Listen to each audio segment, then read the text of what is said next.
너무 많이 와주셔가지고 너무 감사합니다. 일단 먼저 영화 잘 보셨는지 네, 감사해요. 그래서 일단은 먼저 저희 소개를 먼저 해볼 건데요. 이제 저는 이제 연기도 하고 있고 뭐 사진도 하고 있고 다양하게 예술 활동을 하고 있는 배우 이사라라고 합니다. 만나서 반갑습니다. 네, 오늘 이렇게 GV 진행을 맡게 돼서 너무 영광이고요.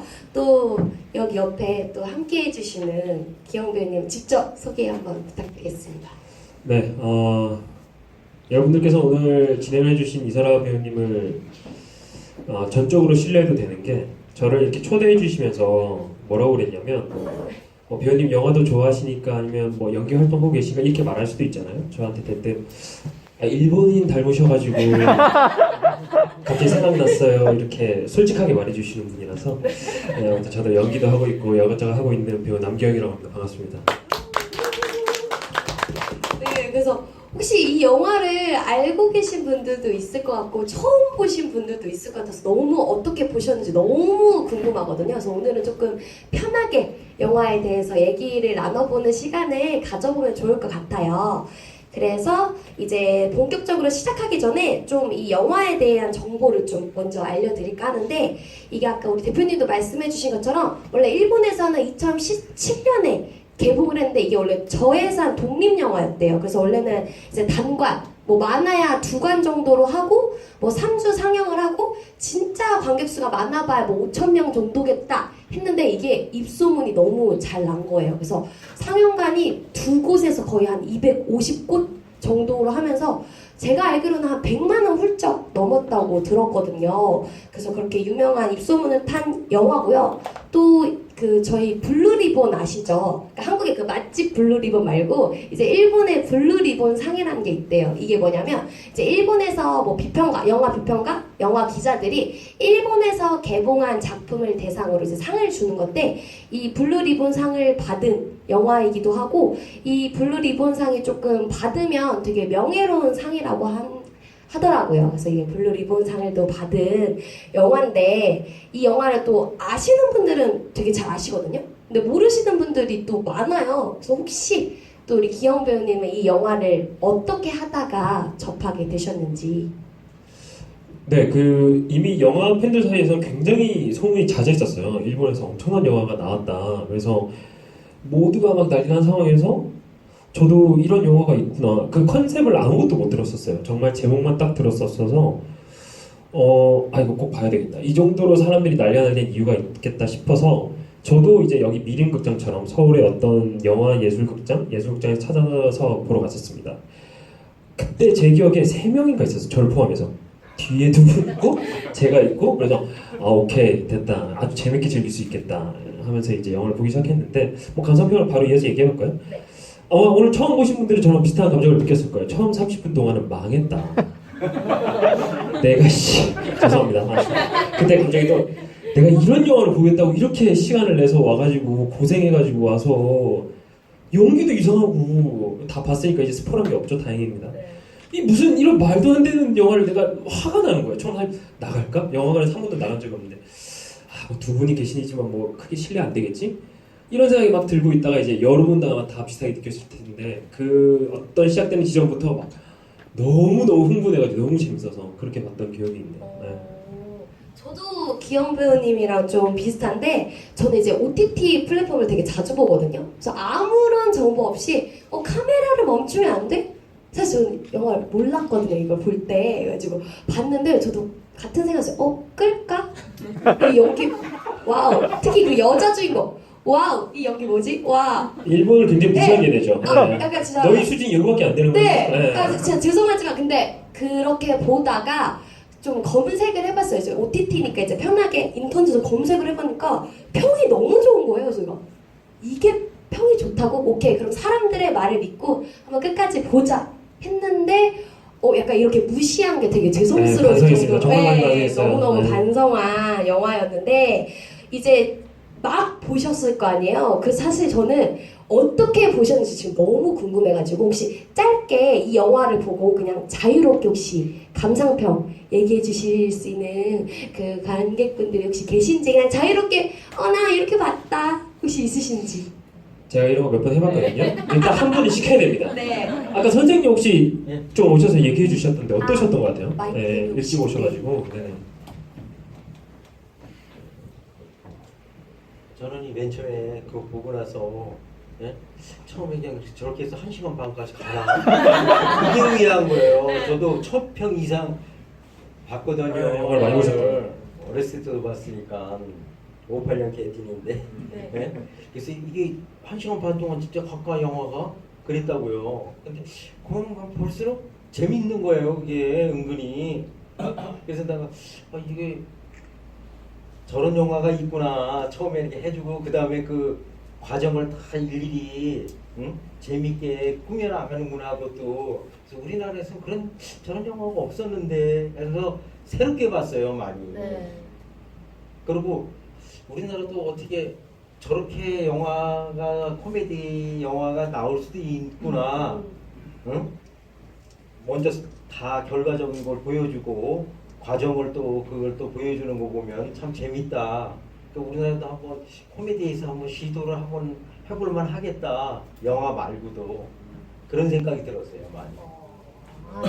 네, 감사합니다. 혹시 한 분만 더 들어보고 싶은데 여기 혹시 앞에 초록 색깔 후드티 입으신 혹시 그냥 짧게 저는 이렇게 봤습니다. 네, 하고. 이래서 대부분 앞에 안 앉아요.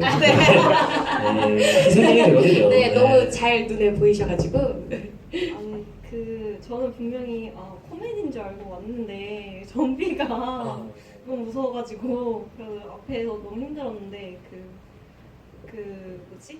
그거 끝나고 엔딩 크레딧이 올라가죠. 처음에 30분. 네 그러고 나서 조금 재밌더니 제일 재밌었던 게 그 감독이 좀 화가 빡쳐서 그 급발진 나중에 그 연기하는 도중에 막 그 자기 본심을 애드립으로 하는 게 너무 재밌었던 것 같아요. 맞아요.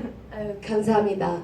혹시 저기 그 뒤에 검은색 여기 한 두 번째 여기 저 바로 앞에 여기 풀테일 쓰신 네 약간 뭔가 말하려고 준비하고 계신 것 같아가지고 혹시 짧게나마 감상평 부탁드려도 될까요? 네 어떻게 보셨는지. 네.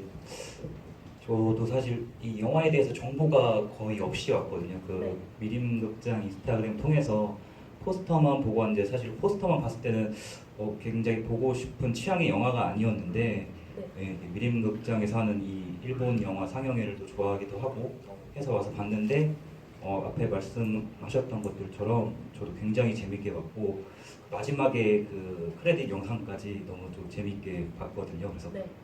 카메라 감독이 실제로 넘어지는 장면도 보니까 어떤 장면들이 좀 의도하지 않았는데 그 원테이크에 찍혔을까 이런 궁금증도 들면서 네. 되게 신선하고 되게 재밌게 봤습니다. 네. 네 감사합니다. 영화 감상평도 영화 감상평인데 미림극장의 팬분들이 이렇게 존재한다는 사실을 알게 돼서 더 기쁘네요. 네. 여기 엄청 단골 팬분들이 네. 많은 걸로 또 알고 있거든요. 하고 아까 또 말씀해주신 것처럼 프랑스판도 있는데 사실 여기 이 영화 2탄도 있거든요. 그래서 2019년에 이제 이 영화의 2탄이 나왔는데 이제 첫 번째 영화에서 이게 잘 돼가지고 2탄에서는 이제 할리우드로 넘어가가지고 또 영화를 제작하는 그 내용인데 혹시 2탄 보셨는지? 제가 엄청 재밌게 본 영화의 2탄을 거의 잘 못 봅니다. 진짜 좀 실제로 좀 오래 걸려요. 네. 보기까지. 되게 용기가 필요해요. 나의 1탄을 망치지 말아줘. 약간 이런 마음으로 아직까지 보지 못했는데 뭐 차근차근 시간을 가지고 좀 볼 예정입니다. 네. 네. 보셨어요? 사실 저도 안 봤습니다. 아직. 네. 원래 질문을 보거든요. 네. 주로 보고 물어보는데 네. 안 보셨구나. 저도 혹시 그 추천해 주려고 또 우리 관객분들도 혹시 시간 되실 때 2탄 네. 봐주시면 좋으실 것 같고요. 네. 또 아까 말씀해 주신 것처럼 이번 연도에 또 프랑스로 리메이크된 영화가 있거든요. 그래서 제목은 그냥 카메라를 멈추면 안 돼 프랑스에서도 라는 영화인데 이게 또 일본이랑 프랑스 완전 또 다른 감성이잖아요. 사실 저도 아직 안 봤습니다. 네, 또 기회가 되면 볼 건데 우리 관객분들도 시간 되실 때 보시면 좋을 것 같습니다. 하고 이제 이게 또 사실 약간 이중 구조로 이어져 있잖아요. 그래서 약간 한 인물이 하나의 캐릭터를 연기를 하는 게 아니어가지고 이제 등장 인물을 다시 한번 좀 보면서 제가 소개를 하면서 이제 영화 이야기를 본격적으로 한번 해볼 건데 먼저 네 아시죠? 약간 좀 정준하 닮으신 네. 이 영화의 그 안에서도 영화 감독이고 실제 그 안에서도 영화 감독이 이제 히구라시 감독인데 사실 저는 이 캐릭터를 보고 또 이 GV를 좀 진행을 하면서 실제 이 감독의 그런 캐릭터와 그런 일화들을 좀 녹여낸 게 아닐까라는 생각을 좀 했거든요. 맞아요. 네. 네. 그리고 그 다음 역할 좀 주요 등장 인물들만 이렇게 빠르게 샤라락 안내해드릴게요. 네.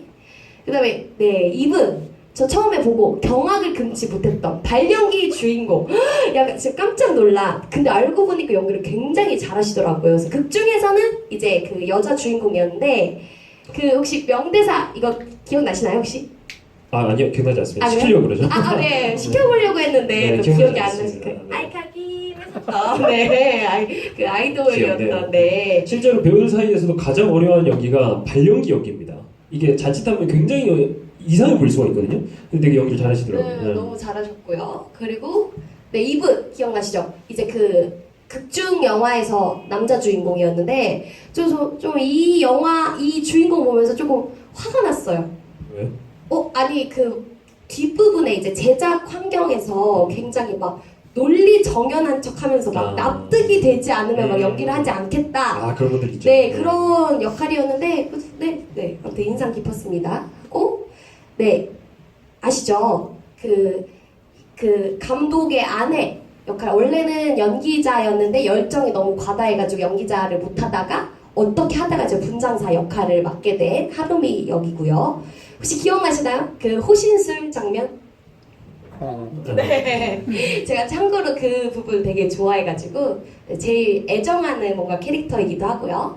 그리고 네 이분 이제 그 감독의 따님 역할. 이 친구도 원래 영화 연출을 하는 게 이제 꿈인데 또 열정이 너무 과다해가지고 잘 안 되다가 결국엔 이제 아빠의 그런 연출을 도와주다가 사실 이 친구 덕분에 성공리에 좀 영화를 찍을 수 있었던 게 아닌가. 그렇죠. 결정적인 역할들을 계속 해주죠. 네, 1등 공신이지 않았나 네. 하고 그 다음은 이제 같이 네 되게 술을 좋아하셨던 만화부 네 이분도 굉장히 인상 깊었고요 웃겼고요. 그리고 네 이분 그 조감독 전 참 제일 이분이 조금 안쓰러웠어요. 막 토도 맞고 되게 막 이리저리 치이는 캐릭터여가지고 실제로 모든 조감독들이 안쓰럽습니다. 네 그리고 마지막으로 네 우리 기영 배우님이 제일 좋아하는 울었어요. 네, 이 부분 다들 되게 재밌게 보셨을 것 같은데 이렇게 등장인물 한번 샤샤샥 한번 안내를 좀 해봤고요. 네. 그럼 이제 혹시 또 저희가 영화를 보면서 기억에 남는 장면들이 있을 거 아니에요? 그래서 우리 기영 배우님께서 혹시 먼저 인상 깊었던 장면 혹시 2장면만 꼽아주신다면? 첫 번째는 아까 말씀해주신 거랑 똑같았어요. 그 감독이 그동안 참아왔던 것을 한 번에 갑자기 폭발하면서 근데 그게 앞에 30분에서는 이해가 안 가잖아요. 도대체 그 장면이 왜 나왔는지. 근데 그 모든 서사를 한 번의 순간 딱 알려주는 부분이에요. 자 이제부터 너희가 봤던 거 이럴 거야 라고 하는 장치적으로도 좋으면서도 이제 수많은 연출이 나를 보면서 하고 싶었던 말일까? 약간 저런 식으로 말하고 싶었나? 어쨌든 그 순간에 영화적 장치적으로서도 재미로서도 굉장히 많은 게 포함되어 있어서 뺨을 때리면서 순간적으로 그 연출이 화를 낼 때 아까 그 감독이 화를 낼 때가 너무 재밌었고 두 번째는 이 장면에서 지나갔는데 아까 이 배우가 여기서 울잖아요. 제가 너무 웃다가 운 거예요. 제가 친구들이랑 한 번 더 봤었는데 첫 번째 볼 때 제가 이 장면이 잘 몰랐었나 봐요. 지나갔었던 건가. 친구들이랑 보는데 이 장면을 제가 보면서 한 10분간 운 거예요. 너무 웃겨서. 이분이 울잖아요. 자기의 이 상황과 분명히 내가 물 바꿔달라고 했는데 왜 안 바꿔줘서 또 자기는 또 억울하잖아요. 난 이러고 싶지 않은데 이 모든 사람들 앞에서 내가 이 모든 혜연이 같이 느껴지면서 이 우는 장면을 보면서 한참 울었던 기억이 나요. 오히려 같이. 네. 저도 이 장면 또 엄청 재미있게 봤는데 저는 인상 깊게 봤던 장면이 있어요. 아마 다들 좀 공감하실 것 같은데 먼저 이 장면 먼저 말씀드릴게요. 이거 혹시 초반에 이제 제작 그 부분이거든요. 근데 그 인공 눈물을 넣는 장면이었는데 이게 왜 인상이 깊었냐면 약간 그런 빨리빨리 찍어야 되는 그런 영화나 드라마의 그런 제작 현실태를 좀 비판하는 것도 좀 인상이 깊었고, 그리고 이제 저도 배우기 때문에 사실 이 눈물 연기 빠질 수가 없잖아요. 저 이걸 보면서 좀 하나의 에피소드가 떠올랐는데, 제가 이거 좀 먼 이야기인데, 제가 재작년에 그 대학로에서 어떤 공연을 하게 됐어요. 근데 이제 주인공이었고 사랑, 이별에 관한 스토리여서 매 회차마다 진짜 오열을 해야 되는 장면이었거든요. 근데 분명 연습할 때는 감정이 너무 잘 차올라가지고 눈물을 잘 이렇게 흘렸는데, 첫 공연 때 진짜 말아먹은 거예요. 눈물이 진짜 1도 안 나는 거예요. 그럴 그래서 때가 있죠. 진짜 망했다 생각해서 진짜 그날 너무 좌절감에 휩싸여가지고 눈물 연기에 대한 트라우마가 생겼거든요. 근데 그 다음날 바로 제가 또 저녁에 8시 공연을 했었어야 돼가지고, 이대로는 안 되겠다. 내가 눈물 스틱을 사가지고 이거라도 발라야겠다 해가지고 제가 홍대나 합정을 다 수소문해가지고 특수분장하는 샵을 찾아가지고 제가 눈물 스틱을 샀거든요. 근데 이게 또 배우의 또 자존심이라는 게, 그럴 수 있죠. 제가 이제 눈물을 또 흘려야 되는 타이밍 있잖아요. 근데 이 눈물 스틱이 바르면 또 바로 눈물이 나요. 또 근데 쓸데없이 그 눈물을 흘리지 않는 장면인데 울 수가 없잖아요. 근데 타이밍을 놓쳤을 뿐더러, 이거를 쓰면 이건 진짜 내가 관객들한테 떳떳하지 못하다. 이건 제 스스로의 그런 뭔가 자존심, 뭔가 배우로서의 양심, 이런 게 찔려가지고 결국에는 사용하지 않았는데, 이 인공 눈물을 보면서 좀 그 에피소드가 떠올라서 인상 깊은 장면으로 꼽아봤고요. 그리고 두 번째, 이 장면이에요. 이거 인간 지미지. 근데 사실 이게 저예산 영화여가지고 와이어가 없이 실제로 촬영을 했다고 하거든요. 그래서 촬영 당일날까지도 성공을 못했대요. 그래서 감독이 큰일 났다, 망했다, 스토리를 바꿔야겠다 했는데 어떻게 하다 결국에는 성공을 해가지고 15초 동안 딱 성공을 한 거예요. 때마침. 그래서 이 장면이 되게 기억이 남았고, 그리고 그 마오 딸 기억나시죠? 따님이 이제 그 아빠 어렸을 때 목마탄 사진이랑 이 장면이 이제 겹쳐지면서 너무 감동적이어가지고 이 장면에서 좀 눈물을 흘렸었거든요. 그리고 또 연기할 때 잘 흘리시지 왜 갑자기 웃으세요? 죄송합니다. 네. 네, 또 남의 연기에서는 또 또 자존심이 켰나? 네.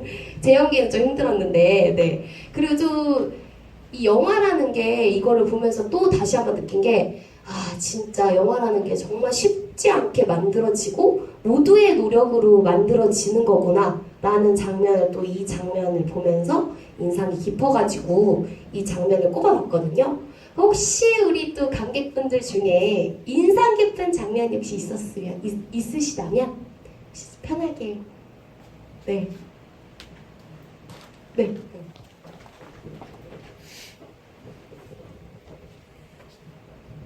영화 그거 할지 술 먹고 한 실제 술을 먹고서 그분이 한 건지 난 그게 궁금하더라고요. 실제로 하면서 그것까지 모르겠는데 그 밖에서는 실제로 뭐라고 설명 좀 해주세요. 어떤 걸 말씀하시는 거죠? 전혀 모르겠어요.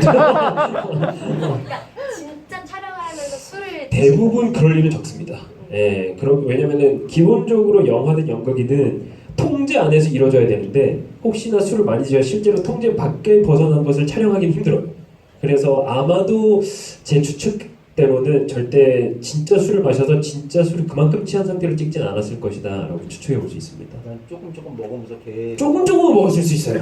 그건 가능합니다. 깨면 또 먹고 깨면 또 먹고 그런 걸 예전에 고문이라고 불렀던 것 같은데 그런 얘기 한번 들어본 적 네, 그러지 않았을 것 같은데, 근데 조금씩 실제로 힘을 빌긴 하는데, 예를 들어서 그 정도 레벨까지 마시는 건 굉장히 드뭅니다.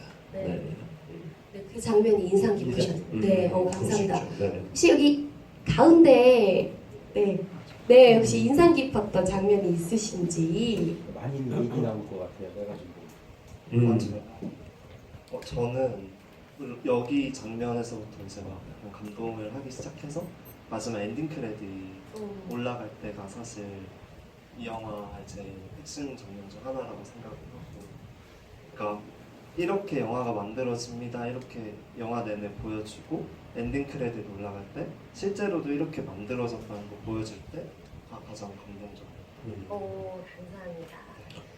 실제로 앞에 그 부분을 5번인가 6번 촬영했대요. 그 중에서 4번째 것까지 쓴 거라고 합니다. 여섯 번째요. 여섯 번째요? 아, 그 원테이크 촬영한 장면. 네네네. 네, 그거를 6번을 찍어가지고 마지막 마지막에? 6번째를 썼다고 해요. 네네네. 그래서 네, 이렇게 인상 깊은 장면도 말씀해주셔서 감사하고요. 네. 또 이 영화가 막 여러 각지에서 리메이크가 되고 있잖아요. 만약에 한국에서 리메이크가 돼서 이제 기영 배우님이 캐스팅이 돼서 배역을 또 고를 수가 있어요.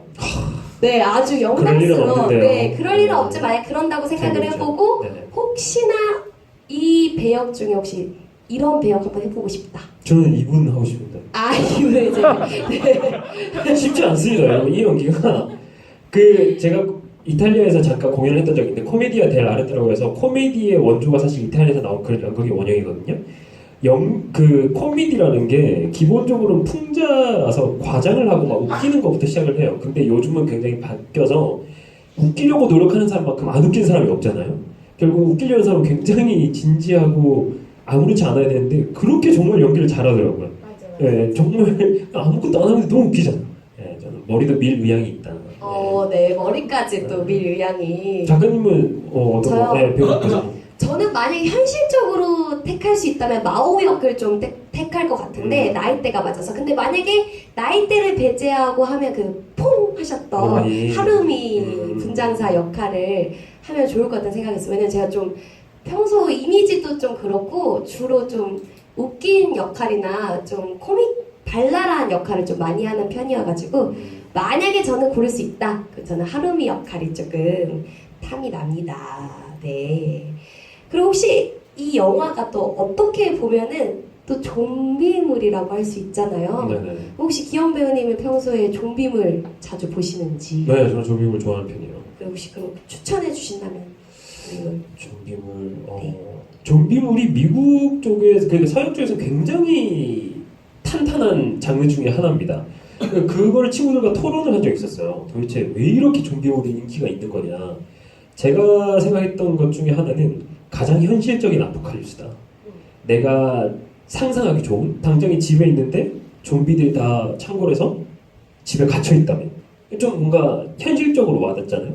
그런 식으로 생각했을 때 미국에서 굉장히 성공한 것 중에 하나가 새벽의 저주라는 영화입니다. 잭 스나이더 감독이 그 한 편으로 헐리우드에 진출했던 영화인데, 새벽의 저주가 어떤 현대적인 좀비 영화의 거의 초창기라고 볼 수 있거든요. 그걸 보시면은 아, 저기서부터 좀비 영화가 이게 발전이 시작했구나 이렇게 보실 수 있을 것 같아요. 새벽의 저주. 새벽의 저주. 네. 네. 안 보신 분들 있으면 한번, 또 여름이니까 또 이런 보시면 좋을 것 같고요. 저는 만약에 추천을 드린다면 정말 모두가 잘 아는 그 월드 어제트 아시죠? 그 브래드 피트 주연의 좀비물인데 저는 약간 좀 막 빠르고 짜릿하고 이런 거 좀 스릴러를 좋아해가지고 좀비물. 엄청 열심히 뛰죠, 거기 좀비들. 네, 좀비가 무슨 우사인 볼트처럼 엄청 빠르더라고요. 되게, 맞아요. 그래서 되게 스릴 넘치는 좀비물이어가지고 저는 만약에 추천을 해드린다면 월드 어제트를 좀 추천을 드리고 싶습니다. 그것도 소설 원작이라서 네. 혹시나 시간 되면 소설 먼저 읽어보시고 책을 봐도 뭐 재밌습니다. 오, 네. 혹시 또 우리 관객분들 중에 저희가 또 한국에서 요즘에 좀비물이 많이 유행을 하고 있잖아요. 혹시 이런 좀비물 괜찮다. 이렇게 진짜? 힘들 줄 알았어요. 네. 많은 분들이 안 왔을 거예요. 이렇게 우리에게 많은 걸 요구할 줄 알았다면. 네. 네, 혹시 추천해줄 만한 좀비물 영화가 있다면 네. 쉽지 않죠. 네. 없으신가요? 네. 아, 네. 이럴 때 또 쿨하게 네. 넘어가줘야 됩니다. 네, 또 그러면 쿨하게 넘어가 보도록 하겠습니다. 네. 그리고 또 이게 그 총 영화를 구성으로 따지자면 1부, 2부, 3부로 나눌 수가 있잖아요. 이제 1부에서는 원테이크 기법으로 거의 37분 정도 진행이 되는데, 아까 말씀해 주신 것처럼 이 장면을 연습을 한 7번, 8번 정도를 하고 실제 촬영은 총 6번을 찍었대요. 근데 감독이 이걸 보고 맨 마지막 거를 골랐던 이유가 이제 카메라맨이 앵글에 피 묻은 거를 닦는 장면이 있어요. 근데 그게 사실은 연출된 게 아니고 애드리브였대요. 근데 이제 감독님이 그거를 보시고 이 장면이 좀 마음에 든다 싶어서 그거를 이제 그 채택을 하게 되었는데, 사실 원테이크 촬영 기법이 어렵잖아요. 연습도 되게 많이 해야 되고 되게 노력들이 많이 필요로 하는 장면이어서 이렇게 촬영을 하는 영화가 많지 않아요. 그래서 혹시 배우님께서 원테이크까지는 아니더라도 길게 롱테이크로 찍어보신 경험이 있으신지? 그렇죠. 뭐 어느 정도가 긴다고 하는지 모르겠지만 영화나 혹은 흔히 말하는 매체 연기에서 한 3분, 4분 넘어가면 사실 엄청나게 긴 거라고 보시면 됩니다. 그런 거 할 때 한 5분 정도의 길이로 이렇게 찍어본 적이 있었는데 쉽지 않았던 것 같아요. 확실히 또 연극은 사실 저는 연극 훨씬 더 많이 했어서 연극은 사실 라이브처럼 위에서 뭐 1시간 반 내내 떠드는 거니까 근데 그것과 또 영화에서 5분 하는 것도 다르더라고요. 그래서 그런 식으로 한번 해본 적이 있었던 것 같습니다. 네. 저는 혹시 전에도 여기 GV도 온 적도 있고 그 김충길 감독님과 함께 작업을 한 적이 있는데 그 충길 감독님 작업 방식이 무조건 거의 롱테이크예요. 그래서 자주 그렇게 즉흥으로 애드리브로 이제 롱테이크로 찍었던 촬영 장면이 되게 많이 있었는데 개인적으로 즉흥 연기를 좀 싫어하는 배우면 안 좋아할 것 같긴 해요. 아, 그렇죠. 네, 약간 좀 짜여진 걸 좋아하고 계획적인 배우들한테는 좀 어떻게 보면 이걸 연습을 하면 괜찮은데 연습 없이 또 충길 감독님이랑 작업을 할 때는 바로 그냥 리허설 딱 한 번만 하고 바로 진행을 한 경험이 있거든요. 맞아요. 현장은 대부분 그런 것 같아요. 네, 대부분 시간이 많이 없기 맞아요, 때문에 맞아요. 그래서 저는 개인적으로 되게 재밌었고 또 이 시청자, 관객의 입장에서 또 영화를 보면은 더 생동감이 좀 넘치는 느낌이어가지고 이런 기법이 참 신선하고 재미있게 느껴질 수도 있겠다라는 생각이 들었었거든요. 그래서 저 매력이 있다고 좀 생각이 들었는데 혹시 원테이크 기법에 대해서 어떻게 생각하시는지? 저는 개인적으로 영화와 어떤 연극에서 다른 점은 결국은 드러낼 수 있다는 것 같아요. 편집되어질 수 있다. 그래서 원테이크를 그런 식으로 라이브하게 하면 대부분 잘 안 쓰는 것 같아요. 오히려 사실상은 막 이렇게 열심히 하고 재밌는 걸 막 하는데 영화라는 것은 컷 사이에서의 흐름이 굉장히 중요하기 때문에 그때 현장에서 너무 재밌었는데 앞뒤를 붙여보니까 안 맞아. 그럼 달려버리거든요. 그래서 저는 개인적으로 촬영 같은 경우는 조금 더 계획적인 걸 좋아합니다. 그래서 조금 더 어떤 감독이 그림이 있는 상태로 해주는 걸 좋아해요. 네, 그래서 연극이와 같은 것이 아마 이렇게 안에서 좀 애드리브 하도 다음 흐름에 크게 영향이 없거든요. 그래서 영화는 좀 그런 것 같고 그래서 요즘은 특히 뭐 1917 이런 거 보면 영화가 처음부터 끝까지 거의 다 원테이크 형식으로 가는 거 있거든요. 근데 그런 거는 요즘은 컨티뉴스 샷이라고 해서 컴퓨터로 이어붙이는 거예요. 사실은 원테이크가 아닌데 그런 샷을 요즘은 더 많이 쓰는 추세라고 알고 있습니다. 진짜 원테이크가 아니고. 맞아요. 말 그대로 원테이크는 사실 하나의 씬을 끊지 않고 가는 건데 이렇게 요즘은 촬영 기법, 기술을 이용해가지고 원테이크 방식으로 촬영을 많이 한다고 해요. 네. 그래서 이 영화를 조금 더 자세하게 나눠서 보면은 이제 1부 원테이크 형식으로 이어진 원컷 오브 데드의 영화고요. 하고 이제 2부는 이 영화의 제작기 내용을 2부라고 또 따질 수 있고 이제 3부는 이제 생중계로 진행이 되잖아요. 촬영 현장을. 그래서 제가 왜 이런 구성으로 이 감독이 이렇게 찍었나 너무 궁금해가지고 이제 이 GV라면서 막 인터뷰랑 이런 걸 좀 찾아봤거든요.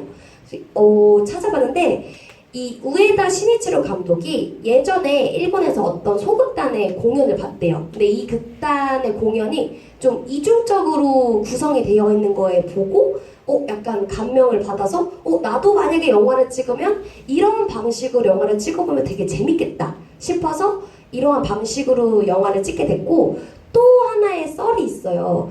이 감독이 20대 때 수천만 원 상당의 사기를 당했었대요. 그래서 20대임에도 불구하고 노숙자 생활을 했었는데 이제 조금 더 이 노숙자 생활을 벗어나서 조금 더 나은 환경이 됐을 때 나의 이런 실패담과 경험담을 한번 블로그에 담아보자 해가지고 블로그에 그 글을 썼었는데 사람들이 그 글을 보고 되게 재밌어 했대요. 나는 되게 힘들었고 어려웠던 걸 썼는데 사람들이 되게 재밌어 하네? 약간 그런 점에서 깨달음을 얻어가지고 이렇게 그 영화를 찍었다고 하는데 이렇게 인터뷰에서 말했거든요. 그 감독이 내게는 비극일 수 있으나 시점을 달리해서 한 발자국 떨어져서 보면 재미있게 비춰진다 라고 하면서 뭔가 어떤 거를 봤을 때 한 발자국 떨어져서 관점을 달리했을 때 비극이 희극이 될 수 있다는 믿음과 이런 마음으로 영화를 구성했다고 합니다. 그래서 또 이 우에다 시니치로 감독이 영화를 제작할 때 뭔가 이러한 마음이 동력이 돼가지고 이 영화를 제작할 수 있었다고 하는데요. 근데 이런 GV를 위해서 이제 이런 정보를 알기 전이랑 그냥 봤을 때는 그냥 되게 재밌다, 신선하다 라고 생각을 했는데 이런 또 비하인드를 알고 나니까 또 마냥 재밌는 또 영화가 아닐 수도 있겠다라는 생각이 들었거든요. 그래서 어떻게 보면은 이 영화를 제작하는 게 굉장히 힘든 일이잖아요. 많은 사람들이 많은 노력으로 이렇게 이루어져서 하는 건데 사실 이 영화 자체도 초반에 제작비가 3천만 원으로 시작을 했대요. 근데 결국에는 흥행이 돼서 300억 이상의 이제 흥행을 이루었는데 이제 감독은 결국 뭐 300만 원 정도 보수를 받고 다른 배우들은 무페이로 보수를 받았다고 이제 그런 내용을 봤는데 사실 일본 영화가 예전에는 굉장히 많은 명작들이 많았는데 요즘은 그렇지 않잖아요. 그래서 이런 일본 영화에 대한 현 실태에 대해서 한번 얘기를 나눠보고 싶은데 기영 배우님께서는 일본 영화의 지금 이런 현 실태에 대해서 좀 어떻게 생각하고 계신지. 말씀하신 것처럼 사라 배우님 말씀하신 것처럼 일본 영화가 한때 아시아의 거의 중심이었습니다. 큐아라던가 복수는 나의 것이라던가 박찬호 감독님 거 말고 서양에서 알고 있는 거는 대부분 일본 영화였어요. 뭐 7인의 사무라이 등등 굉장히 전설적인 작품이 많죠. 근데 그 이후로 사양길을 접어들고 그 이후로 지금 거의 회복을 못하고 있는 상황이었어요, 사실상. 근데 그것이 왜 때문이냐 뭐냐 뭐 아이디어냐 이렇게 하다가 그 중에 하나의 큰 이유 중에 하나가 바로 그런 분배 구조였던 거죠. 배우들이 이거 같은 영화도 배우들이 많은 돈을 못 벌었지만 다른 영화들도 감독들이나 배우들에게 돌아가는 돈이 굉장히 적습니다. 그러다 보니 동기부여도 안 되고 아이디어를 가지고 와도 그것이 결국은 자기의 어떤 영화로 되지 않고 제작사나 그쪽의 영화로 귀속돼 버리기 때문에 더 이상 어떤 아이디어적으로 발전할 수 있는 여지를 주지 않는 것이죠. 그런 것들이 굉장히 컸던 것 같고 그런데 지금 최근에 일본 영화가 조금씩 바뀌고 있어요. 그 드라이브 마이 카라는 영화 감독님 오늘 깨먹었네. 아무튼 그분을 필두로 뉴 제너레이션, 영 제너레이션이라는 이름으로 영화 지금 일본 영화 다시 올라오고 있는데 아마도 그것이 구조가 변하면서 다시 올라오고 있지 않을까 이런 평들이 많거든요. 다시 한번 어떤 개인의 뛰어남과 개인의 어떤 재능만에 기댈 것이 아니라 결국 어떠한 산업이 꾸준히 발전되고 그것을 받쳐줄 때는 시스템적인 그리고 어떤 후대를 생각하는 어떤 방식을 같이 고민해야 된다는 것이 아닌가 이런 생각이 들더라고요. 네, 저도 같은 생각인데 말씀해주신 것처럼 일본 영화 구조적으로 굉장히 불합리한 경우가 많다고 해서 사실은 감독들 자체도 뭔가 열악한 대우를 받는 거에 대해서 이거를 부당하다고 생각을 안 하고 그냥 이건 좀 당연한 거야 라고 생각하는 감독들도 많다고 해요. 물론 아닌 분들도 있지만 어쨌든 뭔가 구조적으로 변하기 위해서는 뭐 이 영화를 만드는 사람들부터 그런 생각을 조금 마인드를 조금 더 달리 그 후대 일본의 그런 영화 산업을 위해서 조금 변해야면 앞으로도 또 좋은 작품들을 많이 만나볼 수 있지 않을까라는 생각을 하고 있습니다. 그게 뭐 단순히 옆 나라의 얘기만도 아닌 게 우리나라에서도 영화 현장에 24시간씩 일하는 일이 허다했습니다. 사실 얼마 전까지만 해도. 근데 이제 최근에 어떤 그 계약서를 쓰고 이런 것들이 정말 얼마 안 됐거든요, 스태프분들이. 그래서 그런 식으로 우리나라가 되게 빨리 변하고 그런 것에 선봉장이 있었던 게 사실 봉준호 감독님. 이런 분들이 이제 기생충 할 때 처음으로 모든 계약을 다 지켰던 촬영으로 굉장히 유명해요. 그런 선례를 잘 남겨주시는 분들이 계셔서 우리나라가 지금 거의 아시아에서 유일하게 컨텐츠로는 뭐 다른 곳이는 비교할 수 없을 만큼 좋은 것들을 양산하고 있는 힘이 아닌가 그런 생각이 듭니다. 네, 맞습니다. 네. 그 많이 한국 영화도 많이 진짜 상황이 좋아지고 있는 편인데 아닌 곳도 있지만 어쨌든 더욱더 좀 발전되는 그런 한국 영화 또는 일본 영화가 됐으면 좋겠고요. 또 이 영화에 되게 비하인드 스토리들이 되게 많이 있거든요. 그 초반에 원테이크로 진행될 때 나왔던 그 폐공장 기억나시죠? 네, 그게 사실은 원래 일본군 폐공장이 아니라 그 이바라키 현에 있는 원래 호산 정수장, 그러니까 물 정수장 같은 곳이었대요. 근데 이게 원래 영화가 저예산으로 진행이 될 수 있었던 게 사실은 워크숍으로 좀 영화가 진행된 그런 느낌이 있어가지고 이제 그 지자체에서 이 정수장을 무료로 대여를 해줬다고 해요. 그래서 조금 더 저렴하게 예산을 저렴하게, 예산을 저렴하게 찍을 수 있었고 또 근데 여기 이 지자체에서 이 영화가 좀 잘 됐잖아요. 그러니까 이 정수장을 또 좀 관광객을 유치를 시키고 싶었던 거예요. 그래서 그 나왔던 출연 배우들을 데리고 이 정수장을 가이드해주는 영상이 있다고 하거든요. 그래서 이거는 찾기 좀 힘들 것 같은데 유튜브에 아마 찾아보면은 이 배우들이 실제로 정수장을 좀 이렇게 가이드해주는 영상도 있다고 하고요. 그리고 그 영화에서 보면은 그 감독 집 있죠. 그 히고라시의 감독 집. 근데 그게 실제 감독님의 집이라고 해요. 그래서 그것 때문에 또 이런 예산도 또 적게 들 수 있었고, 또 그 저희 제작기 2부에서 보면 제작 현장 나오잖아요. 그 리딩 영장.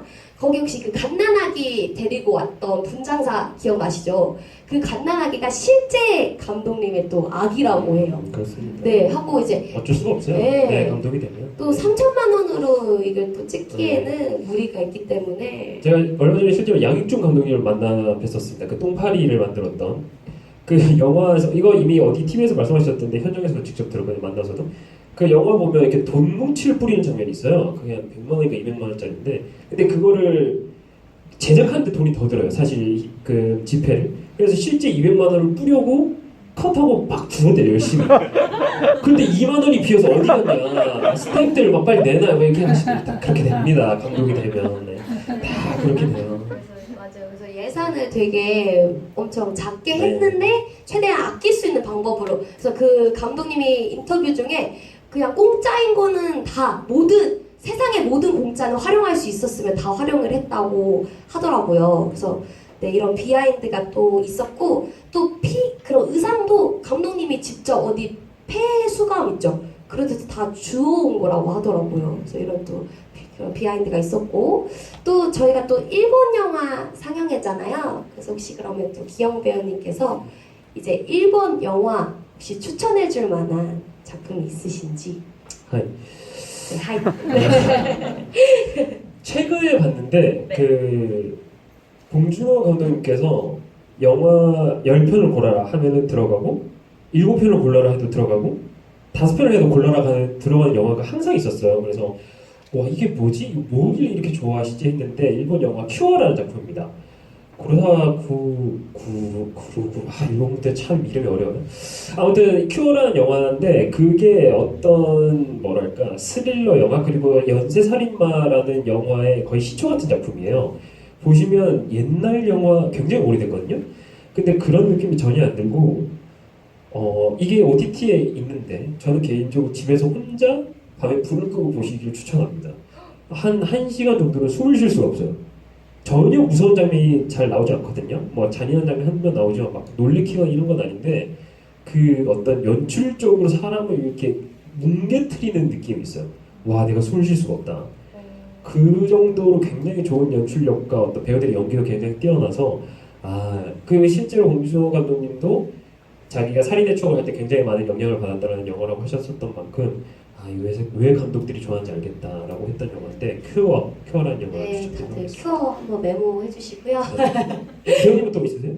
저는요 좀 잔잔한 일본 감성을 좋아해요. 그래서 막 리틀 포레스트나 카모메 식당 이런 잔잔한 감성을 좋아하는데 요즘에 그 말해도 되나요? 네 거기에 미림극장 뭐 하나요? 소리고 쏠잖아요. 이거는 영화는 아닌데 드라마거든요. 그 마이콘의 행복한 밥상이라고 이제 두 소녀가 그 뭐죠? 하얀색 막 얼굴 이렇게 하얗게 해가지고 그 뭐라고 하죠? 가부키. 네. 정답입니다. 네, 아무튼 가부키가 되고 싶어가지고 그 꿈을 이루는 두 소녀의 좀 성장 스토리거든요. 그래서 좀 잔잔한 감성을 좋아하시는 분들이 있다면 마이콘의 행복한 밥상 좀 추천을 드리고 싶습니다. 그래서 또 빠질 수가 없겠죠. 네? 뭘요? 우리 관객분들의 일본 영화 이쯤 되면 가고 싶을 거예요. 아직 가시면 안 됩니다. 네, 혹시 또 네. 추천해줄 만한 일본 영화나 드라마가 있으시다면 네. 예전에 정말 일본 드라마나 일본 영화 소비가 굉장히 많았죠. 특히 맞아요. 일드미드라고 해서 네. 뭐 저는 거의 안 보았는데 일드를 본 분들 정말 많을 텐데 예전에 그렇지 네. 않을까요? 저는 웬만한 거는 거의 다 예전에 많이 봤어요. 진짜요? 꽃보다 남자 너무 옛날 건가요? 네. 뭐 드라마든 네, 영화도 아. 혹시 이런 거 재밌게 봤었다. 저는 진짜 네. 하나도 안 봐서 혹시 추천해 주시면 진짜 한번 보도록 하겠습니다. 혹시 여기 노란색 저의 눈을 열심히 피하고 계신 네. 노란색 셔츠, 티셔츠 입으신 네. 저는 기억이 나는 게 백엔의 사랑이라고. 백엔의 사랑이요? 네네네. 그래서 여자 백수, 30대 백수인데 아무것도 안 하다가 어떻게 하다가 남자 복싱 선수를 좋아하게 돼요. 그런데 남자가 바람을 펴요. 그래서 이제 바람을 피고 나중에 여자가 점점 복싱장에 들어가면서 뭐 이제 복싱을 배우고 뭐 이제 그런 과정을 거치면서 성장하는 그런 영화였거든요. 그래서 그게 가장 추천할 만한 영화라고. 감사합니다. 백엔의 사랑. 백엔은 그 언제 나오나요? 백엔이 왜? 맥앤이 그 여자가 백수로 있다가 이제 집을 뛰쳐나오고 이제 그 백엔샵에서 일을 해요. 그래갖고 이제 내 인생도 백엔이다 하면 이제 그렇게 내 인생도 백엔이다. 약간 성장하는 그런 드라마. 약간 네. 다이소 사랑 이런 거 같은 거구나. 알겠습니다. 저 진짜 찾아보겠습니다. 네, 감사합니다. 뒤에 또, 줄도 네, 혹시 뒤에도 있는데, 한번 네, 혹시, 네. 그 기영 배우님께서 혹시 한 번만 추천해 주시나요? 정말 죄송한데 저 마스크 하고 계신 선생님 제 시야에 걸려가지고 예. 혹시 뭐 일본 안 하셔도 됩니다. 자 그럼 넘어가도록 할까요? 네. 쿨하기 때문에. 네, 저희 또 실탄이라 저희 안 아유, 건드려요. 그럼요. 네, 네. 그 혹시 그 뒤쪽에 그 하얀색 마스크 네.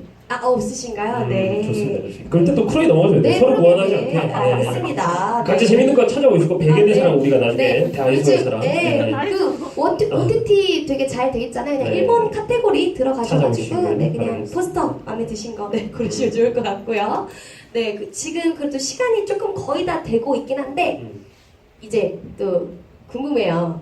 이 영화를 한 줄로 표현한다면, 근데 제가 요즘에 강사 일도 하고 있거든요. 중학교 친구들한테. 근데 이제 프로그램을 진행하라고 마지막 시간에 오늘 배웠던 활동을 한번 한 줄로 말해봐 하면 애들이 되게 부끄러워하면서 다 말한단 말이에요. 근데 어떤 친구가 이제 마지막 시간에 설문지를 하거든요. 근데 그게 좋았던 이유, 한 줄로 표현을 하니까 더 기억에 더 오래 남고 뭔가 오래오래 그 활동을 한 줄로 기억할 수 있을 것 같다고 좋다고 하더라고요. 그래서 이 영화를 또 한 줄로 표현해 본다면 또 기영 배우님께서는 어떻게 한 줄로 표현해 보고 싶으신지. 여러 가지 좀 미사역을 고민을 했었는데 근데 이 영화는 정말 딱 이렇게 얘기하고 있는 것 같아요. 우리는 이렇게 만들었다. 일단 이렇게 한 줄로 얘기를 해주는 게 본 사람도 볼 사람도 이해하기 가장 쉽지 않을까 이렇게 생각해봤습니다. 네. 배우님은 뭐 어떻게 한 줄로 하시나요? 저는요. 갑자기 마이크를 내리는 건가요? 생각했어요. 저는 약간 물음표로 시작해서 마침표로 끝나는 영화이지 않을까. 왜냐면 다들 처음에 볼 때 그 30분 동안 이거 뭐지? 뛰쳐나갈까? 괜히 왔다 인천까지 막 이렇게 생각하다가 이제 점점 막 보면서 막 무릎을 탁 치게 되는, 막 물음표가 원래는 물음표는 막 30개였는데 마지막에는 마침표가 딱 30개가 되는 그런 영화이지 않을까라고 생각을 합니다. 네. 원래 관객분한테 여쭤보고 싶은데 이제 안 여쭤볼 거죠? 예, 어떻게 아세요? 그렇게 좋을 것 같아요. 완전. 사람이 좀 배워야 진짜, 되거든요. 네. 느낌을 싹 봤을 때. 맞아요. 안 여쭤보는 게 좋을 것 네, 같아요. 안 그래도 여쭤보려다가 다들 저희 또 아닌 거 오늘 같아요. 피하신 거 같아요. 여러분 저희가 감사해야 돼요. 네. 네. 근데 그래도 아쉽잖아요. 혹시나 나 한 줄 한번 말해보겠다. 사람이 이렇게 반복된 실수를 하고 욕심이 끝이 없고. 네. 네, 여기. 선생님 나와주셨어요. 선생님 감사합니다. 선생님 없으시면 이거 어떻게 진행할 뻔했나 저희가. 저의 은인이세요. 네. 한 줄로. 네, 한 줄로 길게 말하셔도 됩니다. 네. 얘기 안 하고 또. 그럼요, 훌륭하십니다.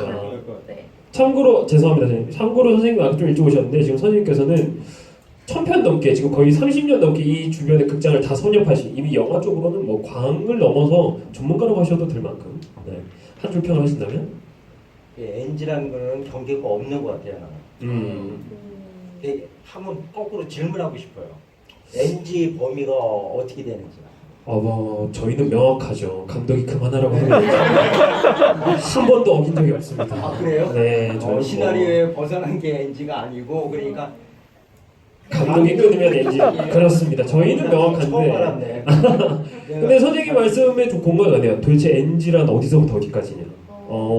계속되면 뭐 오케이인 거 아니냐? 뭐 네. 이런 말씀이신 것 같은데. 네. 여기도 써 있어. 앞에 뭐라고 써있어요? 아 NG란 없다. 아, 맞아요. 네. 맞아, 맞아. NG라는 경계가 어디 있는지 참. 네, 이게 원테이크로 진행이 되다 보니까 NG를 해도 계속 이제 무마하려고 해가지고. 근데 저는 말씀해주신 너무 와닿은 게 촬영 현장에서는 너무 명확한데 네. 인생에서 생각해보면 NG라는 게 그 경계에 대해서 한번 생각해보면 NG라는 게 그냥 마음먹기 나름이지 않을까 생각이 들어요.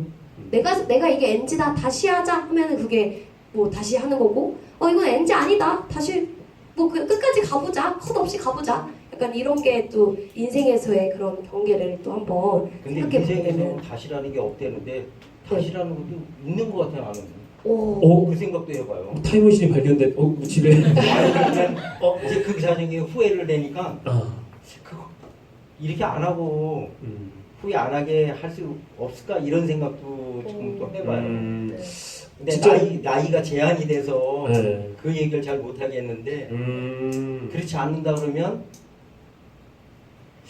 다시 실패한 거를 성공을 해볼 수 없을까? 그런 그런 생각을 많이 해보고 살아요. 지금. 네, 좋습니다. 선생님 말씀을 살려내려고 계속 하는 게 아니라 진짜 저는 무슨 그게 있냐면 실제 촬영에서도 그렇고 공연에서도 그렇고 배우님이 말씀하신 거랑 똑같은데 제가 지금 뭔가를 원래에서 벗어난 실수를 했어요. 근데 이거를 내가 실수로 만들면 진짜 배우 몫이 돼버립니다. 실수를 한 순간부터. 그 다음에 자연스럽게 이어나가거나 그것보다 더 좋은 대사를 치면 그건 실수가 아니라 오케이가 되고 오히려 더 좋은 장면이 만들어져요. 그래서 선생님 말씀하신 것처럼 NG란 어딘가 내가 포기하는 순간에 NG다. 이렇게 말할 수 있을 것 같네요. 그래서 제가 한번 노력해봤습니다, 선생님. 감사합니다. 네, 감사합니다. 네. 이제 거의 마무리를 벌써 거의 1시간이 다 돼가고 있거든요. 그래서 이번에는 뭐 영화에 대해서 궁금하거나 아니면 뭐 기영 배우님한테 뭐 따로 궁금하신 점 아니면 뭐 저한테 궁금하신 게 있으실지 모르겠지만 혹시 영화 아니면 뭐 배우로서 궁금하신 게 있으신 분들은 자유롭게 또 질문해보는 또 시간을 가져볼 건데 혹시 있으신가요? 네, 대표님께서 말씀하신 게 그 여기에서 뭔가 궁금증을 해결하는 경우도 많대요. 뭔가 영화 보고 이해가 안 갔던 부분들은 다른 분들의 이야기도 듣고 저희 얘기도 들으면서 이해가 가는 부분이 있다고 하는데 뭐 굳이 또 질문 안 하셔도 괜찮습니다. 네. 네, 혹시나 궁금한 게 있다면. 혹시나 정말 네네. 정말 네, 네. 선생님. 예, 오늘 감사합니다. 네. 다시 말씀 잘 들었고요. 제가 아까 이 한국과 일본 영화에 대한 비교하는 부분이 나오는데, 저도 일본 영화가 전에 진짜 주류로 아시아를 백공해가지고 갔는데 지금 오히려 한국이 돼 있잖아요. 네. 그것은 한국 그 감독님이나 배우님 여러 가지 그 기술이나 문화 같은 거는 하리우드에서 많이 배우잖아요. 네. 네. 그걸로 인해서 그 재생 그 트렌드라든가 그런 거를 한국에서 적용하면서 한국의 영화가 많이 발달을 했다고 생각하는데 네. 이론에는 기초 있다. 그거를 배우지 않고 그냥 오히려 일본 영화가 그 원작을 중심으로 영화를 제작하다 보니까 그냥 충실하게 그 원작을 찾아보니까 약간 한계를 있고 한국 영화는 오히려 잔작으로 쓰는 시나리오가 많지 않습니까? 네네. 이런 걸 통해서 기술을 하고 또 크리에이티브한 그 콘텐츠 이게 분분하고 그래서 많이 발달했다고 생각하고 네. 그래서 저기 배우님들 네. 그런 트렌드라든가 미국의 하리우드 배우들라든가 그런 거에서 배우는 게 많은지 여러 가지 하리우드 영화를 통해서 지금도 계속 그 콘텐츠 올라가고 있는데 또 어떤 스킬을 올라가고 있는데 배우님들은 그런 스킬을 어디서 많이 배우는지 그걸 물어보고 싶습니다. 대답하시죠. 네. 어쨌든 저희는 연기 배우를 많이 하잖아요. 그래서 보통 저는 워크샵 같은 그런 연기 훈련 워크샵이 있어요. 그런 데서 좀 많이 배우는 편이고 또 연기적으로는 또 제가 레슨을 가끔씩 받아가지고 그 연기 선생님한테 그런 연기 훈련? 요즘 트렌드라게 하긴 요즘은 좀 어쨌든 배우라는 게 트렌드를 따라갈 수밖에 없기 때문에 좀 그렇게 저는 워크숍이나 연기 훈련을 통해서 그런 스킬을 배우는 것 같습니다. 저는 네 연기적으로 봤을 때 네. 말씀하신 부분도 약간 대답을 해드리고 뒤에 질문도 대답을 해드리자면 일본의 영화가 뭔가 원작들의 그것을 좀 더 주로 하고 그렇기 때문에 어떤 트렌드를 못 따라가는 어떤 그런 말씀을 해주셨던 것 같은데 그런 면도 있지만 확실히 저는 한국이 이렇게 콘텐츠가 빠르게 성장할 수 있었던 좋은 요소 중, 큰 요소 중에 하나는 결국은 국가 산업이었기 때문이라고 생각을 합니다. 정부에서 엄청난 지원을 사실 많이 했어요.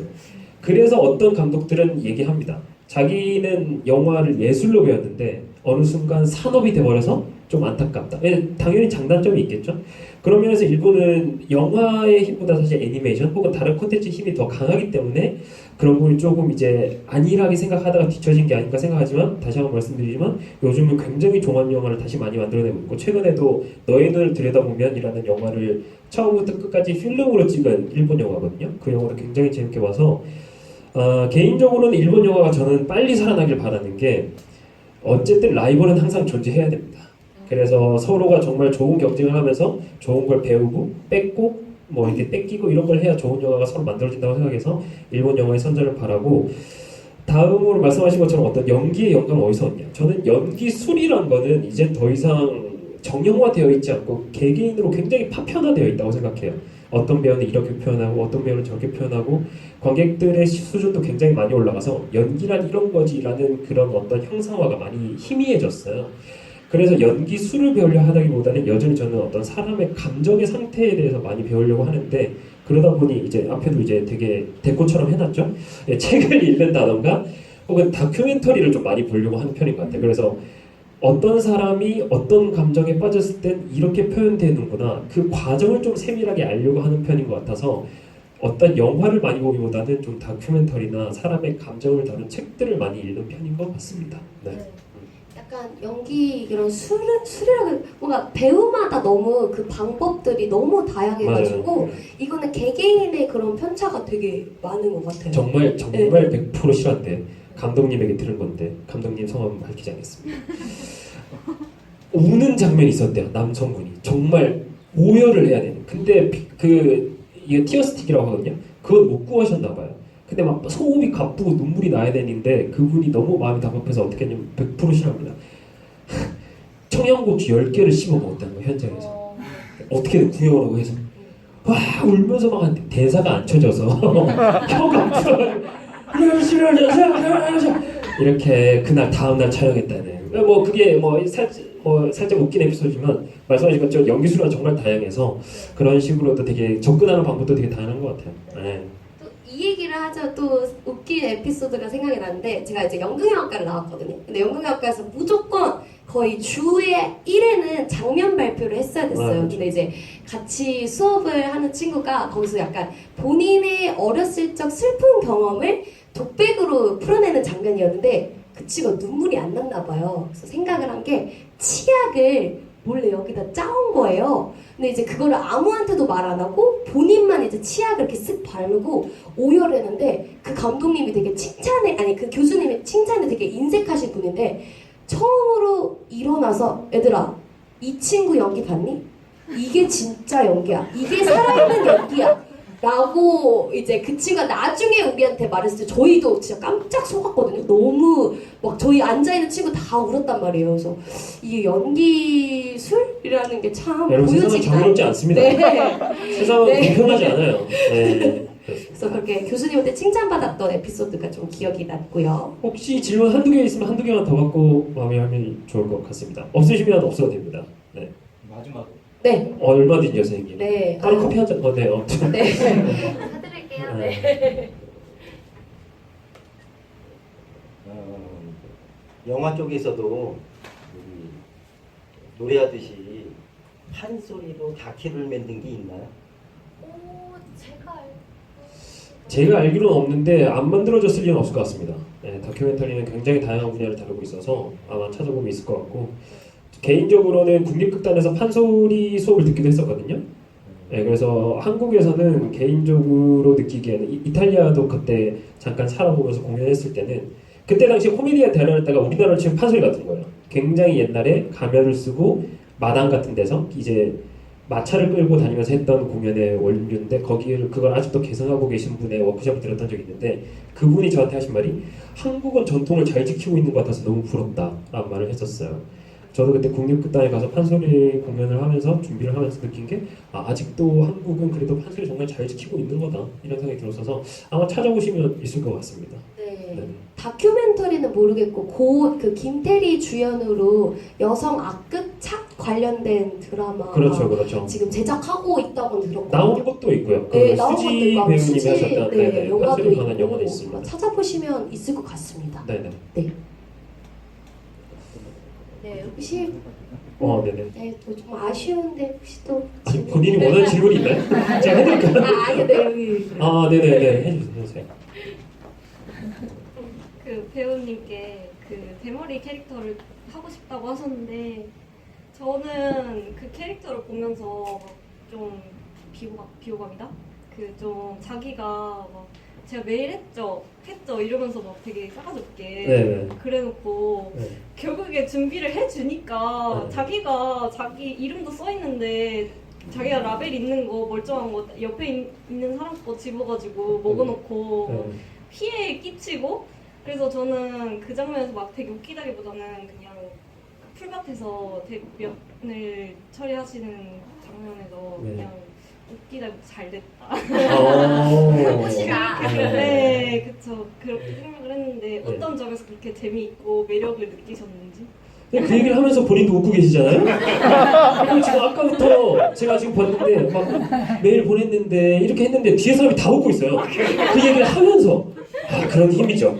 그 어떤 얄밉죠. 그런 게 있습니다. 결과가 굉장히 나쁜데 안 미운 사람들이 있어요. 뭐 선생님께서는 그 캐릭터에 낙법을 쓸 수도 있는데 저는 그런 캐릭터가 항상 좀 기억에 더 많이 남는 것 같아요. 결과는 항상 안 좋아. 그리고 그 가는 과정 또해가 좀 별로야. 근데 안 미운 캐릭터가 정말 잘 쓰여진 캐릭터입니다. 누군가를 밉게 쓰는 건 정말 쉬워요. 큰 게 막 나쁘게 계속 가는 건. 근데 그렇게 귀여운 포인트를 만들어내고 글을 썼는데 그걸 또 밉지 않게 표현하는 것도 배우의 몫이거든요. 그게 대머리의 힘이었지 뭔지 모르겠지만 아무튼 뭔가 그 귀여운 그 느낌을 잘 살린 것 같아서 나도 저렇게 해볼 수 있을까 이런 생각이 들어서 그 캐릭터를 해보고 싶었던 것 같습니다. 네네. 감사합니다. 네, 저는 감사합니다. 개인적으로 네네. 그 대머리를 감수하실 수 있다면은 네네. 성별을 혹시 감수하셔서 그 감독 아내분을 하시면 너무 재밌을 것 같아요. 생각했어요. 제가 통 연습해 보도록 하겠습니다. 네. 네. 혹시 또 질문 정말 없으세요? 네, 있어요. 자, 배우가 이제 되기 위해서 가장 중요한 덕목이라고 한다면 어떤 거를 좀 뽑을 수 있는지와 그리고 자기만의 뭔가 그 역할을 소화하기 위해서 뭐 발성이라든지 뭐 어떤 연습을 좀 중점적으로 하는지 그리고 캐스팅은 보통 이제 감독의 이제 권한이긴 하지만 자기가 어쨌든 내공은 있지만 기회를 좀 받지 못한다면 어떤 식으로 좀 뭐 그거를 뭔가 이렇게 받으려면 뭔가 좀 좋은 방법이 나름의 있으신 건지 그리고 만약에 연극 공연의 무대에 쓴 상태에서 잘하려고 했는데 뭔가 잘 못한 뭔가 실수가 좀 나왔었다. 근데 그걸 이제 넘어가기 위해서 뭔가 뭐 애드립이라든지 뭔가 자신만의 뭔가 필살기 그런 게 있으신지. 총 4개를 질문이 해주셨는데 일단은 어떻게 참으셨는지 모르겠어요. 네. 시간 많이 넘. 아유, 쉽지 않았어요. 네. 한 두 개 나눠서 해볼까요? 이거는 한 네. 사람이 다음에 힘드니까 뭐 대답하고 싶으세요? 저는 배우가 덕목? 네. 저는 덕목, 배우의 덕목은 제일 중요한 겁니다. 기다림이라고 생각하거든요. 사실 저희가 역할을 뭐 선택을 하고 작품을 고를 수 있다면 정말 좋겠지만 사실 배우라는 직업이 상품성을 띠고 기다림을 할 수밖에 없는 그런 직업이라고 생각해요. 그래서 배우의 가장 큰 덕목은 기다림이다 라고 생각을 합니다. 네.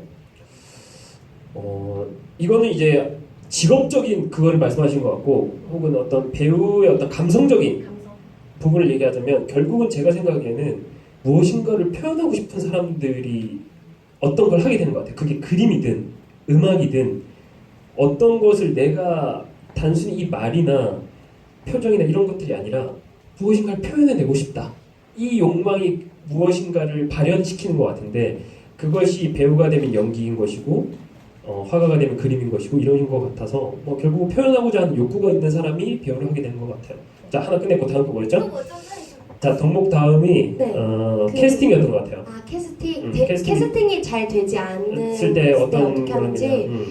저는 근데 요즘은 진짜 셀프 브랜딩 시대라고 생각을 해요. 그래서 아무리 제가 뭐 내가 이런 사람이고 내가 이런 매력을 갖고 있다고 해서 이걸 알리지 않으면 아무도 알아주지 않는다고 생각해서 요즘에 근데 SNS가 되게 잘 돼 있잖아요. 뭐 유튜브라든지 이런 거를 좀 적극 활용을 하는 게 좋다고 생각을 해서 원래 제가 좀 해시태그 이런 거 좀 잘 못했거든요. 요즘은 네. 아 진짜 저에게는 큰 용기였는데 막 해시태그 막 엄청 많이 다는 거 있잖아요. 제가 그런 거 좀 잘 저희 못했어요. 얼마 전에 얘기했습니다. 도저히 네. 못하겠다고. 네. 근데 요즘은 막 이제 쇼츠나 릴스도 친구 만나면 막 찍어보려고 하고 여러분 사람이 다급해져야 돼요. 절실해져야 됩니다. 발등에 불이 떨어져야. 해시태그가 웬 말입니까? 네. 네. 그래서 열심히 적극 활용할 수 있는 그런 채널들을 활용하는 게 요즘 시대에서는 제일 먹히는 방법이지 않을까, 나를 알릴 수 있는 방법이지 않을까라고 생각을 합니다. 저 같은 경우는 그 실제로 오디션을 제가 본 적도 있고, 그러니까 심사위원으로, 그리고 지금도 당연히 오디션을 다니고 있어서 그런 입장에서 가장 중요한 것은 정신승리입니다. 무슨 말이냐면, 왜냐면 실제로 봐서인데 제가 오디션을 봤을 때 한 분이 기가 막히게 했어요. 이 기가 막히다 수준은 그때 3명이 앉아 있었는데 3명이 배를 잡고 웃고, 그러니까 막 다른 분이 들어와서 무슨 일 있었어요 할 정도로 막 난리가 났었어요. 근데 그분이 떨어졌어요. 저는 상상도 못했어요. 그 연출이 아니었거든요. 저는 연출 친구도 막 배를 잡고 야 정말 난리가 나니 밥 먹으면서도 그 사람만 얘기했어요. 근데 다른 사람 뽑았던 거예요. 뭐야? 뭐 하는 짓이야? 내가 막 뭐라고 했어요. 그랬더니 내가 컨트롤할 수 없을 것 같아. 그러니까 떨어지는 데는 정말 100만 가지 이유가 있는 거예요. 되는 데는 한 가지 이유지만 그런 것을 자기를 제게 정신무장을 잘해야 돼요. 내가 정말 준비를 잘했고 오디션을 정말 후회 없이 봤다면 떨어진 이유는 내가 못해서가 아니구나. 어떠한 이유로 안 맞았다. 내가 여성 역할의 오디션을 보고 떨어졌으면 여성이 아니기 때문이지 연기를 못해서가 아니잖아요. 이런 것처럼 생각을 해야 되는 것이 중요한 것이 아닌가. 오래 가는 데는 그런 생각이 들더라고요. 네네. 자, 2가지 했고, 자 마지막 뭐였지? 자 마지막 해줍시다. 아, 그 연기적으로 배우 아니다. 공연할 때 자기가 실수했을 때 네. 넘어가는 필살기가 있는가? 네. 뭐 공연 실수 많이 해보셨? 아 죄송합니다. 네. 이따가 네. 죄송합니다. 네. 저는 솔직히 이게 좀 들었을 때 좀 재수없게 들리실 수 있는데 저는 사실 실수를 해본 적이 거의 없습니다. 사실 뭐 해봤자 대사를 조금 틀린 거밖에 없어가지고 저보다는 기영 배우님께서 좀 답변을 오늘 마지막으로 보는 거예요? 네, 즐거웠습니다. 저는 실수를 많이 했습니다. 저는 뭐 실수를 큰 것도 많이 했는데 근데 필살기가 아니라 대부분의 배우들이 아마 그렇게 할 거예요. 내가 실수가 아닌 걸로 생각하고 넘어가면 관객들은 절대 모릅니다. 웬만한 건 몰라요. 10에 8가지는 모를 거예요. 정말로. 그렇게 해서 넘어갈 수 있으면 다행인 실수들은 넘어가지죠. 일단 내가 정신을 바짝 차리고 이렇게 넘어가면은 오히려 반대로 좋았다고 얘기하는 경우도 많았어요. 근데 이제 어떤 것들은 도저히 못 넘어갈 때가 있죠. 딱 했다. 그러면 이제 실수가 일어났다. 그러면 한숨 한번 쉽니다. 저는. 모두를 한번 정리시키면 관객들과 저희 배우들과 연출가 모두 사인을 못 하는 거죠. 다시 할게. 자, 그래서 이런 식으로 넘어가는 경우도 있고 뭐 되게 다양한 스킬들이 가까이 있는 것 같습니다. 네. 최고는 그냥 정신줄 붙잡고 정신줄 끝까지 붙잡기 정말 하는 게, 중요해요. 네, 멘탈을 바로 잡는 게 제일 중요한 방법이에요. 이제 처음 하는 배우분들, 그러니까 이제 학교를 막 졸업하고 그런 분들과 하다 보면 페이지를 2장 넘어가는 경우도 많아요. 정말 저기 가 있어요. 그럼 이제 노련한 선배님들, 저도 그렇게 못하는데 노련한 선배님들은 그걸 받아서 다시 끌어옵니다. 야, 그거 그렇게 한다면 야, 근데 다시 생각해봐. 뭐 이런 식으로. 그럼 이제 이 배우가 선배님, 뭐 이제 갈 경우가 아니. 얘는 이미 나가 있어요. 얘는 못 따라와요. 그런 선배가 얘 대사까지 쳐줘요. 그 정도까지 노련한 선배들도 계시고 그런데 뭐 대부분은 그냥 잘 넘어가죠. 네. 큰 사고는 그건 없는 것 같아요. 없었던 네, 것 저도 같아요. 뭐 그런 거 보고. 네. 이렇게 하면 좀 답변이 되셨을지. 하나 대답 못한 게 뭐 혹시 있죠? 있나? 뭐였죠? 본인도 헷갈릴 만큼 많이 하신 것 같은데 혹시 나중에 기회 되시면 많이 물어봐 주십시오. 시간 좀 네네. 아, 저 추가 하나 더. 네네네 마지막으로 그러면 예. 이제 무대에서 이제 공연을 할 때 관객들이 호응을 잘 해주는 것과 안 해주는 것과 어쨌든 이게 나름의 뭔가 차이가 있는지. 네, 너무 차이가 나요. 이렇게 엄청나죠. 너무 지금 오늘 멘탈 거의 나갔거든요 사실. 아니에요. 제가 보기에는 준비한 거에 한 50% 이상 준비 멘탈 아니? 아니. 근데 확실히 진짜 조금이라도 약간 반응해주는 게 진짜 큰 힘이 되거든요. 그래서 막 어떤 예를 들어 웃긴 연극이에요. 근데 아무도 안 웃잖아요. 그럼 그날 공연 진짜 망한 거예요. 진짜 아무도 반응을 안 해주면 좀 그 배우들도 안 보고 있지만 다 느껴지거든요. 그 기운이라는 게. 그래서 웬만하면 이렇게 많이 반응을 해주시면 정말 감사하겠습니다. 네. 여러분 혼낸 거고요. 그 저 같은 경우에 그래서 항상 원칙이 있어요. 공연을 할 때 뭐 예를 들어서 코미디 공연을 치면은 관객들 반응이 더 좋아서 원래 이렇게 하던 게 여기까지 갈 수는 있어요. 전 그리고 그게 더 연극의 힘이라고 생각해요. 반응이 더 좋을 때 공연이 더 잘 나오는 거. 근데 반응이 없다고 떨어져서는 안 돼요. 그게 항상 주변 배우들한테 하는 말이에요. 반응이 처음 공연을 하거나 얼마 안 된 배우들은 내가 회심의 일격을 탁 날렸어. 항상 웃기던 라인이고 그 대사인데 탁 했는데 안 웃는다. 그럼 거기서부터 진짜 멘붕이 와요. 애가 대사를 까먹어요. 실제 이런 말들을 해요. 뭐 이렇게 약간 이런 경우도 봤어요. 그런 경우가 절대 있으면 안 되고 아무리 관객 반응이 없어도 이 선은 지켜라. 그리고 그것의 저만의 방식은 그래서 관객들 안 봐요. 저는 연출만 봐요. 관객들 반응을 절대 1도 신경 쓰지 않잖아요. 그러니까 연출이 웃었다 그럼 됐다. 연출이 원했던 반응만 탁탁탁 나오면 나 그냥 오늘 공연은 끝낸 거고 오늘 관객들과 상성이 안 맞았던 거지 공연이 이상했던 건 아니다라고 생각하는 편이거든요. 그런 식으로 생각하는 게 정신 건강에 좋습니다. 근데 공연에는 좋은지 모르겠지만. 네, 맞아. 근데 기영 배우님이 말씀해주신 것처럼 그냥 연습하던 대로 그냥 관객분들이 안 보는 게 제일 그게 가장 좋은 것 같아요. 네. 네. 네. 오늘 시간 많이 늦어서 네. 여기까지 하는 걸로 할까요? 아니면 네. 혹시나 뭐 더 없겠죠? 네. 마지막 진짜 마지막 죄송합니다 여러분. 감사합니다. 집에 보내드릴게요. 저희가 좀 계획이 때문에 아닙니다. 네. 제가 진짜 궁금해서 네네네 말씀해 주십시오. 네. 네. 오늘 영화 일본 영화 봐더라도 그 연기에 대해서 한국 사람을 하면은 더 연기가 잘하지 않을까. 물론 한국 영화는 그 클로즈업 많이 하잖아요 얼굴을. 네. 그래서 그 표현이 진짜 복잡한 상황, 뭐 여러 가지 슬픈 상황, 그때마다 표현이 진짜 그 상황에 맞게끔 표현하는 것 같은데 일본 배우들의 표현은 그렇지 않는 것 같기도 하고, 뭐 일본 영화도 좋아하고 한국 영화도 잘 봤는데 그래서 표현의 그 차이가 오늘 영화 보시고 어떻게 느끼시는지 궁금해서 마지막에 질문했습니다. 저는 근데 네. 사실 그 일본과 한국의 그 정서적으로 그런 감성이 굉장히 다르잖아요. 저는 반대로 이 영화를 한국 배우들이 했으면 이 정도의 반응은 좀 안 나왔을 것 같아요. 오히려 표현력은 일본 배우분들이 더 크다고 생각을 하거든요. 네. 또 좀 이거는 정서적인 부분도 있지 않을까? 그래서 저는 이 영화는 정말 일본 영화이기 때문에 잘 됐다고 좀 생각을 하는 편입니다. 네. 저는 좀 약간 의견이 다른 게 저는 개인적으로 그 면은 좀 확실히 있다고 느껴요. 일본 영화에서 일본 배우분들이 표현하는 방식은 몇 가지 정형화된 부분이 있어요. 그러니까 정해져 있는 부분, 예를 들어서 화를 낸다는 거의 비슷한 톤으로 항상 화를 내요. 운다 또 약간 항상 비슷해요. 이것에 대한 이유를 정확하게는 잘 모르겠지만 표현에 있어서 한국 배우들은 조금 더 뭔가 안으로 들어간다? 그러니까 슬픈 걸 우리 실제로 배울 때도 네가 우는 게 아니라 관객이 울어야지 라는 말을 많이 합니다. 그래서 무대에서 펑펑 우는 배우들 그렇게 연출들은 좋아하지 않아요. 오히려 우는 걸 참아낸 모습을 보고 관객들이 울게 하는 게 좀 더 힘이 있다고 느끼는 편인 것 같아요. 한국은. 그런 면에서 아마 영화도 조금 더 정제되고 조금 더 어떤 감정을 억눌러내는 그런 서사나 표현법이 좀 많은 것 같아요. 그게 아마 정서의 차이라면. 근데 일본은 좀 반대예요.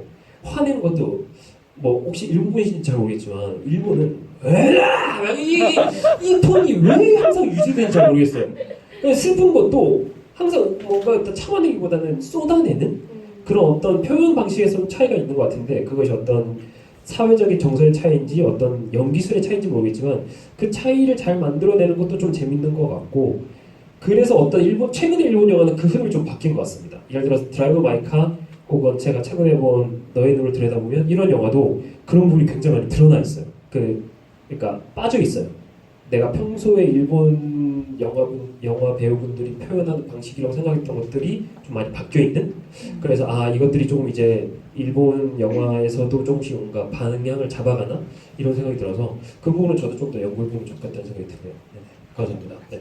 감사합니다. 이제 시간이 좀 많이 지나서 이제 마무리를 해보려고 하는데 오늘도 하시면서 어땠는지 마무리. 네. 절대 뒤에 대표님이 계셔서 하는 말씀이 아니고요. 오늘 여기를 저는 미림극장 얘기는 들었었는데 온 건 처음이거든요. 1층을 들여다보고 2층을 보면서 아까 되게 배우님한테 정말 생각하면서 한 말이 아니라 그냥 툭 나온 말이 야 이거 누군가 해야 될 일이다. 이런 걸 저도 모르게 그냥 툭 했어요. 무엇인가를 지켜내고 보존하고 아카이빙을 하는 것은 다른 동물들에게 모르겠지만 인간에게는 그냥 본능인 것 같아요. 우리가 항상 뭐 천년 유물, 뭐 2000년 전 유물을 발견했을 때 사람에게서 오는 어떤 본능적인 놀라움, 저게 아직도 있어? 그리고 그것에 대한 신비로움, 와 저게 신기하다.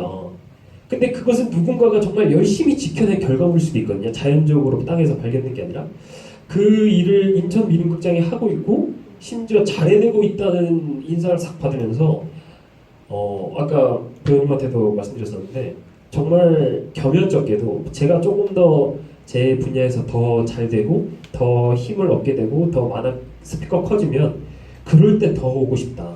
오히려 그럴 때 내가 이런 곳에 좀 아카이빙 된 것, 그럴 때 이런 곳에 지금 모인 이 분들을 더욱더 소중하게 다뤄내고 싶다는 생각이 들더라고요. 그래서 이 공간과 이 공간을 사랑해주신 여러분들에게 다시 한번 감사드리고 더욱더 자주 찾아뵐 수 있도록 노력하겠다 이렇게 인사드리겠습니다. 네, 감사합니다. 감사합니다. 오늘 함께해 주셔서 진심으로 감사드리고 또 이 일본 영화 상영회가 매달 토요일에 이렇게 진행을 하고 있어요. 그래서 10월까지 진행이 되고 있거든요. 그래서 주위에 많은 관심 부탁드리고 오늘 함께해 주셔서 정말 진심으로 감사드립니다. 네, 그러면 저희는 또 사진을 좀 다 같이 한번 찍어야 된다고 사진, 해서 지금? 네네네 네. 단체 사진을 네, 어떻게 진행을 찍을까요? 해주시면 되네요. 우리 고생하신 배우님께 다시 한번 박수.